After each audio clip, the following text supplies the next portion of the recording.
আজ আমরা এমন কিছু কবিরা গুনাহ সম্পর্কে আলোচনা করব যেগুলো আমাদের সমাজে সচরাচর এগুলো হয়ে থাকে, এগুলোর থেকে আমরা দূরে থাকব। সেই আলোচনাগুলো আমরা শুরু করব। এগুলো মনোযোগ দিয়ে শুনব এবং আমল করার চেষ্টা করব ইনশাআল্লাহ। পিতামাতার অবাধ্য হওয়া, এটা সবচেয়ে বড় ধরনের একটি অপরাধ। পিতামাতার অবাধ্য হওয়া, তাদেরকে মারধর করা, তাদেরকে গালবন্ধ করা, তাদের সাথে খারাপ রুক্ষ আচরণ করা, খারাপ ব্যবহার করা, এটা কবিরা গুনাহ, সবচেয়ে বড় গুনাহ। আল্লাহ রাব্বুল আলামিন বলেন কোরআন কারিমে, ক্বাদা রাব্বুকা আল্লা তা'বুদু ইল্লা ইয়্যাহু ওয়া বিল ওয়ালিদাইনি ইহসানা ইম্মা ইয়াবলুগান্না ইনদাকাল কিবারা আহাদুহুমা আও কিলাহুমা ফালা তাকুল লাহুমা উফফিন ওয়ালা তানহারহুমা ওয়া কুল লাহুমা কাওলান কারীমা ওয়াখফিদ লাহুমা জানাহাজ যুল্লি মিনার রাহমা ওয়াকুর রব্বিরহামহুমা কামা রব্বায়ানি সগীরা। এখানে আল্লাহ রাব্বুল আলামিন পিতা মাতার সাথে কিভাবে ব্যবহার করবে, বুড়ো হয়ে গেলে তাদের সাথে কিভাবে ব্যবহার করবে, ইন্তেকাল করার পরে তাদের জন্য কিভাবে দোয়া করবে, সব কিছু আল্লাহ একটু শিক্ষা দিয়েছেন। ওয়াকাদা রাব্বুকা আল্লা তা'বুদু ইল্লা ইয়্যাহু ওয়া বিল ওয়ালিদাইনি ইহসানা। আল্লাহর ইবাদতের পরেই সবচেয়ে গুরুত্বপূর্ণ যা আল্লাহ তাআলা নির্ধারণ করে দিয়েছেন তা হলো পিতামাতার সাথে সদ্ব্যবহার।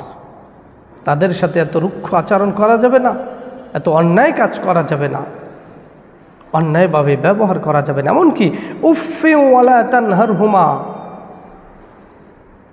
এমন কোনো শব্দ ব্যবহার করা যাবে না তারা উফ শব্দটা ব্যবহার করে কষ্ট পেয়ে। ওয়াকুল লাহুমা কাওলান কারীমা, তাদের সাথে সম্মানের সাথে, ইনসাফের সাথে তাদের সাথে কথা বলতে হবে। কোনো ধরনের রুক্ষ আচরণ করা যাবে না। উফ শব্দটা বলে মা কষ্ট পেয়ে, এই কথাটাও বলা যাবে না, এমন কোনো কথাও বলা যাবে না। তাদের সাথে কাওলান কারীমা, সর্বোচ্চ সম্মানের সাথে তাদের সাথে কথা বলতে হবে।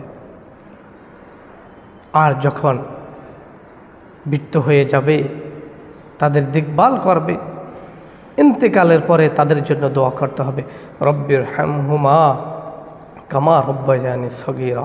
আল্লাহ তাআলা আমাদের সমস্ত সন্তানদেরকে বুঝ দান করুন, মা বাবার সাথে অবাধ্য আচরণ থেকে হেফাজত করুন। এরপরে আসুন, চুরি একটি অপরাধ, কবিরা গুনাহ। চুরি সমাজে অহরহর ঘটে। আর এই চোর সম্পর্কে আল্লাহ তাআলা কোরআন কারীম কি বলেন, ওয়াসারিকু ওয়াসারিকাতু ফাকতাউ আইদিয়াহুমা।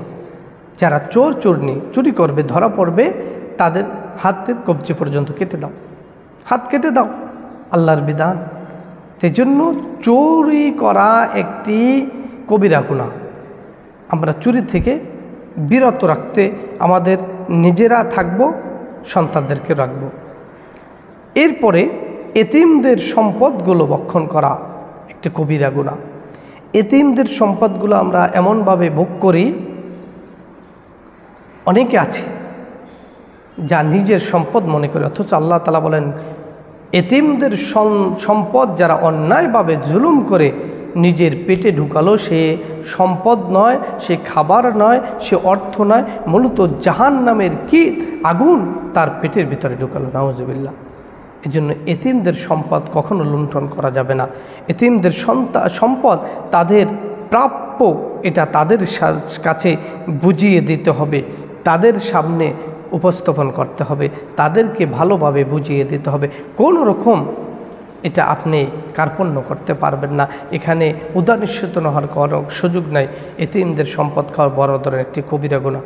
এই জন্য এই কবিরা গুনাহ থেকে আমরা দূরে থাকবো। আল্লাহ তাআলা আমাদের সে তৌফিক দান করুন।